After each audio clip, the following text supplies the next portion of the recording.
Hello दोस्तों, welcome to Asim CAD CAM solution. आज हम इस वीडियो में 4 एक्सिस का प्रोग्रामिंग देखेंगे। ओके, 4 एक्सिस का प्रोग्रामिंग ये रोटरी प्रोग्रामिंग रहेगा, जो कि ये साइमल्टेनियस 4 एक्सिस रहेगा। ओके, इसमें हम अभी 2D कंटूर फिनिश प्रोग्राम देखने वाले हैं। ओके, चलिए हम स्टार्ट करते हैं। हम सबसे पहले इस प्रोफाइल के लिए बनाएंगे, उसके बाद ये इस पॉकेट को फिनिशिंग करेंगे। ओके, और हम रोटरी 4 एक्सिस में कभी भी हम बॉटम वाला प्रोफाइल यूज करेंगे, कभी भी प्रोग्राम बनाने के लिए। ओके, तो हम इस प्रोफाइल को सिलेक्ट करेंगे, उसके बाद ओके करेंगे और यहाँ से हम 6 का एंड मिल या 8 का एंड मिल फिनिशिंग के लिए यूज करेंगे। ओके, 8 का यूज कर रहा हूँ मैं।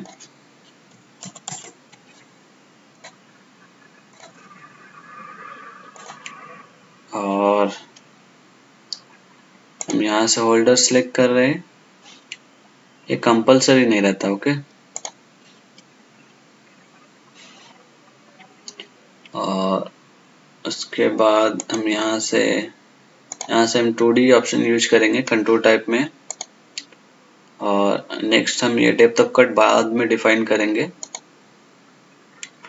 और इसमें हम इंक्रीमेंट मोड यूज करेंगे। ओके, उसके बाद नेक्स्ट हम जाएंगे यहाँ पे एक्सेस कंट्रोल में, रोटरी एक्सेस कंट्रोल। ओके, इसमें हम एक्सेस सब्स्टिट्यूशन ये यूज करेंगे। ओके, यहाँ से एक्टिवेट करने के बाद ये एक्टिवेट ऑटोमेटिक हो जाएगा।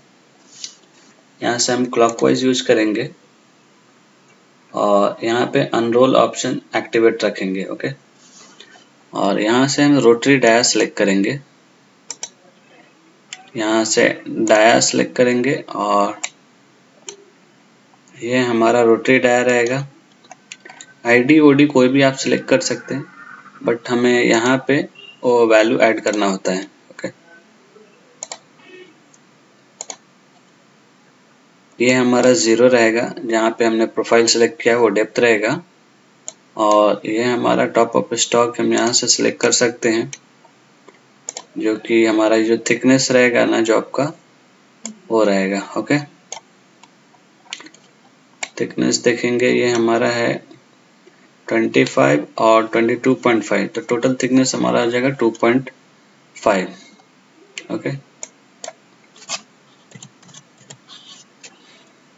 इसे हम 5 mm रखेंगे और क्लियरेंस प्लेन ऑन कर देंगे। हम यहाँ से इसे 6 mm कर देंगे रिट्रैक्ट को। ओके, उसके बाद हम कैलकुलेट करके देखेंगे।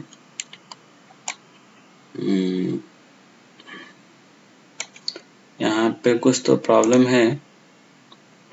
सबसे पहले हम प्लेन देखेंगे क्या प्रॉब्लम है। प्लेन में हमारा राइट प्लेन सिलेक्ट है, टूल प्लेन, इसको हम टॉप सभी प्लेन करेंगे। ओके, अब उसके बाद फिर कैलकुलेट करके देखेंगे हम। अभी यहाँ से हमें क्या करना होगा, ये अनरोल ऑप्शन को एक्टिवेट करना होगा। ओके, अभी ये परफेक्ट है। ओके, यहाँ से हम क्या करेंगे, लीड इन आउट इसे हम कम करेंगे, इसे हम 1 mm रखेंगे। ओके, और इसे भी 1 mm रखेंगे। उसका बोथ साइड हम कॉपी करेंगे और यहाँ पे हम इसे -2.5 यूज करेंगे। ओके, और इसे हम 0 रखेंगे। इसके बाद हम कैलकुलेट करेंगे, depth of cut also define कर देंगे यहाँ से। ओके, 0.4 रखेंगे डेप्थ ऑफ कट। उसके बाद ओके करेंगे। अभी ये देखेंगे कि ये डाउन जा रहा है हमारा। ओके, तो हम क्या काम करेंगे,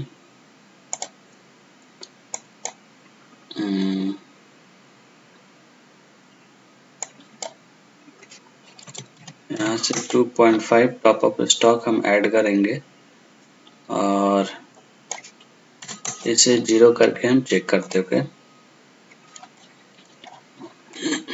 अभी ये देखेंगे टूल पाथ हमारा परफेक्ट है एकदम, ठीक है। इसका सिमुलेशन हम देख सकते हैं।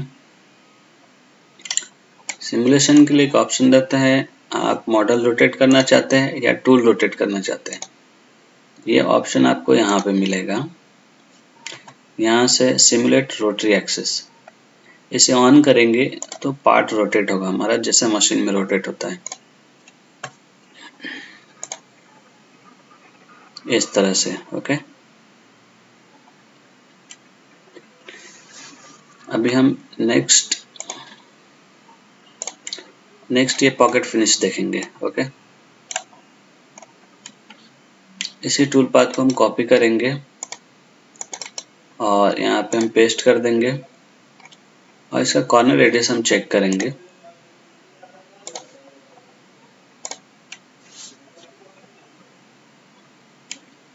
कॉर्नर रेडियस इसका R2 है, तो यहाँ पे हम मैक्सिमम 4 का एंड मिल यूज करेंगे, बट 4 एक्सिस में कभी भी ऐसा नहीं करना चाहिए क्योंकि यहाँ पे शार्प कॉर्नर बन जाएगा। ओके, तो हम यहाँ पे क्या करेंगे, 3 का एंड मिल यूज करेंगे। 3 का एंड मिल में 1.5 का कॉर्नर आएगा, तो कॉर्नर पे मूवमेंट के लिए स्मूथ कॉर्नर मिलेगा। ओके, तो यहाँ से हम 3 का एंड मिल सेलेक्ट करेंगे।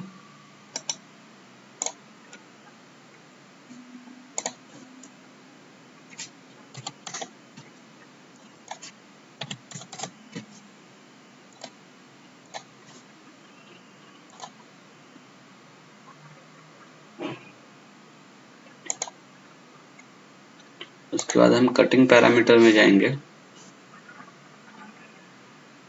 ये सभी सेम रहेगा हमारा, और यहाँ से हम डेप्थ ऑफ कट कम कर देंगे, 0.25 रखेंगे। ओके, बाकी सभी सेम रहेगा, और यहाँ से प्रोफाइल हमारा जो टू चेन टू ज्योमेट्री है ये भी चेंज हो जाएगा।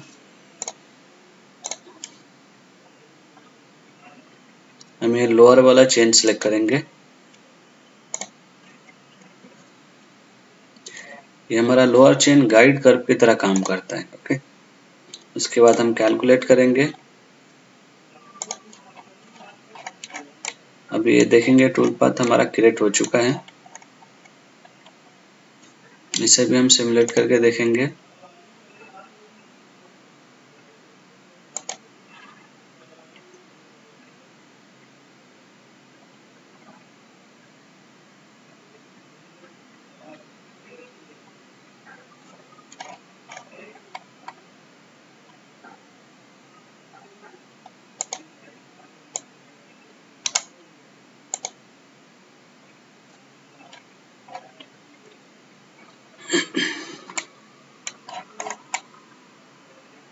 ये परफेक्ट है टूल हमारा टूल पाथ। ओके,